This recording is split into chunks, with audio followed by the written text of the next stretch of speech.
All right, guys, here's another project for you today that is based on a bowl, but we're going to find an interesting way to jazz it up a little bit. I love to alter things while they're even still on the wheel, and one of my favorite ways to do that is with darts. And darts are basically just sections of the pot that you remove in order to sort of tailor the form in a new direction. And a lot of times that involves cutting out either like a willow leaf shape out of the side of a piece to kind of draw the one side of the pot in, or cutting V-shaped pieces out of the rim so that you can bring the rim back together. This is a really good introduction because you don't actually remove any material. We're just going to cut a slit in the rim, and we're going to cut that slit on a diagonal so that we can put the pieces back together with some overlap, and that's going to draw the diameter of the bowl in at the rim and create an interesting little detail that you wouldn't get without using this technique. So I'm going to show you on about a 2-pound bowl, and we're going to have some fun. All right, here's my 2 pounds of freshly prepared clay. I'm going to smack it down, center it up, and I'll go fairly quickly through the steps of throwing the bowl so that we can spend more time looking at the interesting alteration that we're going to do at the rim. So here goes.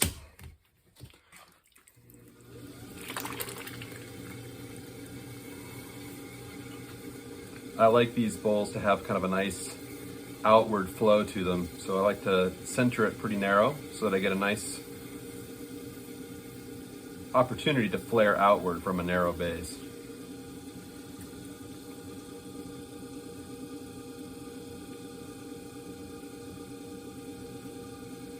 I will be trimming a foot, so I'm going to leave enough material in the center of the bottom to facilitate that trimming later on. It's always nice to have plenty of material if you want to trim out a nice substantial foot. That was maybe a little too much. I've got about 3/4 of an inch. I'm going to go a little deeper, and I'm going to go ahead and create a nice curved bottom. If you're newer to this, you might get your cylinder-based forms and your bowl-based forms confused. With a cylinder, you want to hook your hand and pull back straight. With a bowl, you want to let your hand follow the curve and create a nice opening. With both of them, you want to make sure you're set up for your first pull. And I've got a nice, even but thick wall thickness here. I can grab a hold of this clay and pull up and back towards my right shoulder, letting the clay flare out as I go. Because of the way I'm altering this rim, I'm going to leave the top inch or so fairly uniform. I want a rounded lip, but normally when I throw a bowl, I leave extra material at the rim, and I think that's going to interfere with the cutting and folding. So I'm going to just go for a fairly generic, uniform shape here at the rim. And do a second pull. Get a little more flow in the bottom. There, that's nice. So this 2-pound bowl, it's a small serving bowl, certainly too much to eat cereal out of, but it also is nice for things that you're gonna pile a bunch of low density food like sprouts or something on top. I love to go for pho and load it up with bean sprouts. So if you're thinking ramen or you're thinking pho, this could be a good size bowl. And I'm leaving it in kind of this almost rice bowl shape, even though it's large like this. I'm going to take my ribs and create a more interesting profile. I'm going to give it a little bit of extra curvature and volume, but not a lot. And I'm also going to take the rim and bend it out at a specific kind of articulation point. And the reason for that is it's going to give me a target for how deep I want to cut when I make my little darting cuts. And it's also going to just make for sort of a more interesting form than if I just leave it rounded. I want to have an actual sort of articulation point. So I got my classic yellow rib for the inside, metal rib for the outside.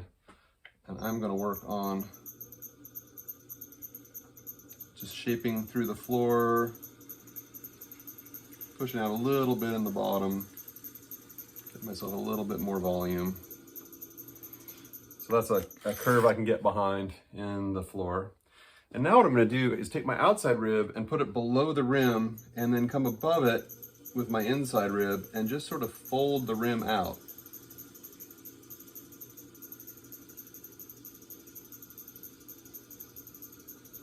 And that's what I was hoping for, is a nice little distinct line there. I'm going to come in and just come up to that line, make it nice and crisp. I don't normally love a bowl like this that has an outward flare, but don't worry, you're allowed to like it, and also it's not going to stay that way. This alteration is going to bring a lot of that outward flare back in. Okay, so that's my basic shape. I will go ahead and hit the rim with the chamois to kind of finish it off before I do anything else. The chamois is down in there on the bottom of my slit bucket, masquerading as goopy clay. Just a little light finishing touch on there. Okay, so decision time.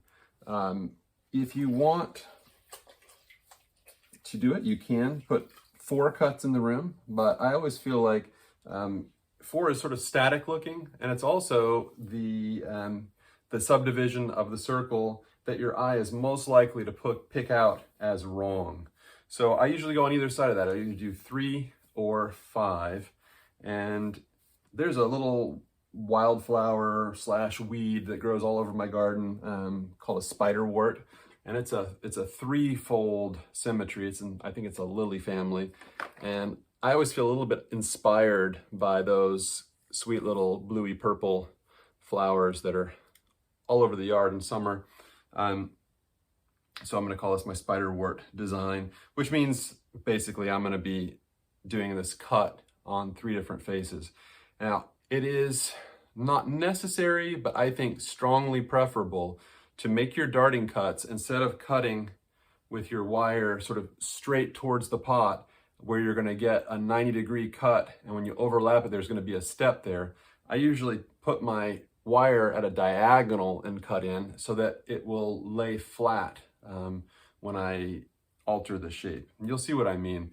I see a lot of pieces that are made with this kind of a dart or cut where they're cut at 90 degrees, and I just don't like them. I don't like the fact that if you were washing it at the sink, your sponge is going to catch on that corner. I want it to sort of have like a little ramp. Okay, so let's talk about laying out 3. So if you get used to it, you can just kind of go for it. But a little tip that I got from a friend, Mary Mays, is to take little balls of clay and put them on the wheel at the 3 points or 5 points or however many points you want to use, and you can then move them around. I used to just make a little mark in the slip that's on the wheel, and that's great, but if you change it, you can't tell what your original mark was and what your altered mark was. So I'm going to put 1 on the bat pinhole point, because that's always a good place to start, and I'm going to take these other 2 and try to space them evenly. I'll put the bat pinhole straight away from me. And the trick to getting any kind of symmetry is to put your pieces down and then turn it and see if it's still symmetrical on a different starting point. So this was my starting point. I've got 2 different pieces here. I'm looking from above. They look pretty good. They maybe are a little bit too close to the original one. Alter it just a little bit. Now I'm going to turn it 60 degrees and check again and see if it looks symmetrical. I'm going to turn it another 60 degrees, another 60 degrees. And basically I got lucky and it is lined up right on the first time. So I've got a little bead of clay that's marking each of my cuts. If I needed to adjust them, I can. And that's I love that tip. So any kind of alteration you're going to do, that's a nice one. We've got 1 stray piece of clay that I'm going to sweep out of the way so I don't get confused. And I'm going to start with the one that's in line with the bat pinhole. Now I'm going to hold this with not very much distance in between so I can keep it taut. I'm using my twisted wire. It doesn't really matter. It's not going to make a difference, but it's the one that came to hand. And so I'm going to come right here in front of my first cut, And I'm gonna kind of lean back so I can see what I'm doing. And I'm gonna cut with the same diagonal, and I'm gonna cut in until I hit that little articulation point. And then I'm gonna let go of the free end of the wire and show you what to do next. So I'm lined up over my spot, cutting down till I hit the articulation, let go with the hand that doesn't have a handle, and then open the cut up so that I can take it back out without recutting on the way out. That's an important little tip. So I'm gonna turn around so you can kind of see what I have there. See that little just diagonal slit in the wall. Now I'm gonna come and do another one. Same direction, also cutting from the front. You want them all to be going the same way.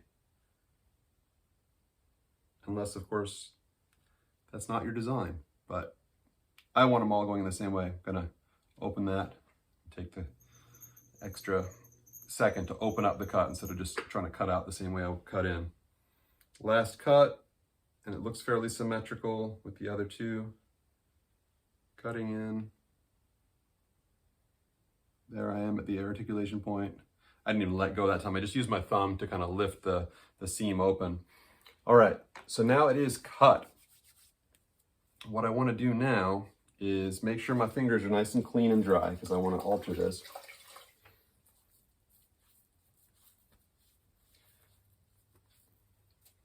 And then I'm going to just take my scratcher tool and give myself a little bit of goop in these seams, not much. So I'm going to lift it open and just reach in with the scratcher tool and just add a little bit of goop to either side. I'm going to do that on all 3 cuts. Not going crazy, just a little bit of extra stickum.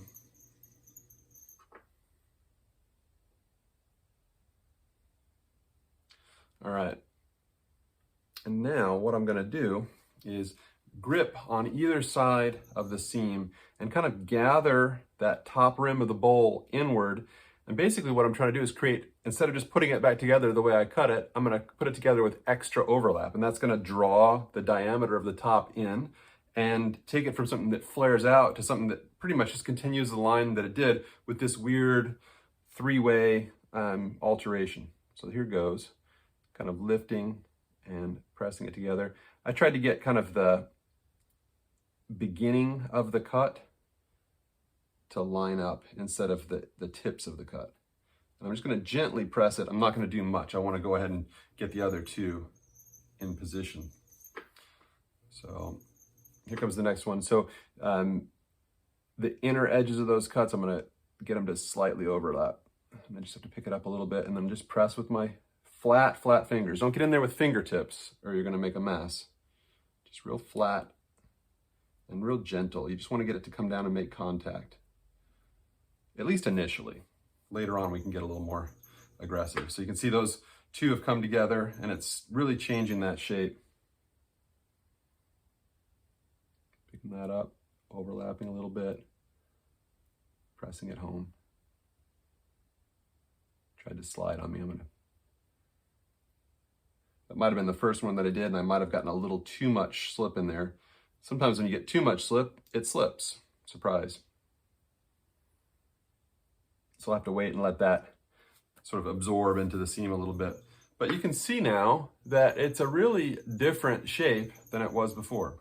Now you may decide that that's too weird, too altered, too unlikely to fit in your cupboard. And that is an absolutely fair assessment, fair criterion. And so you may want to get it back rounder. What I did that was somewhat, I guess, clever or lucky, depending on whether you believe I thought about it enough beforehand, is if I want to stretch this rim back round a little bit, these ramp cuts are in the orientation that if I use a rib, they're going to just slide down. They're not going to catch an edge. So that's good. And I'm going to show you how this works and really hope that that seam that's a little sketchy, I think it was this one, doesn't open back up.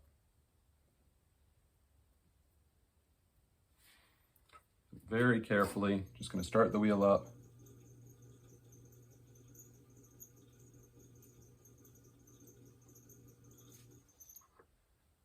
and that brought it back a little bit more toward round. And I could come on the outside if I wanted to, but really if you're trying to correct an issue with a bowl, you don't want to push from the outside. It usually just makes it worse. Anytime you've got something that's uneven, you're wanting to adjust on a bowl, your best bet is to give it a gentle stretch from the inside and a slow release. And that can take care of a lot of problems if you end up with any.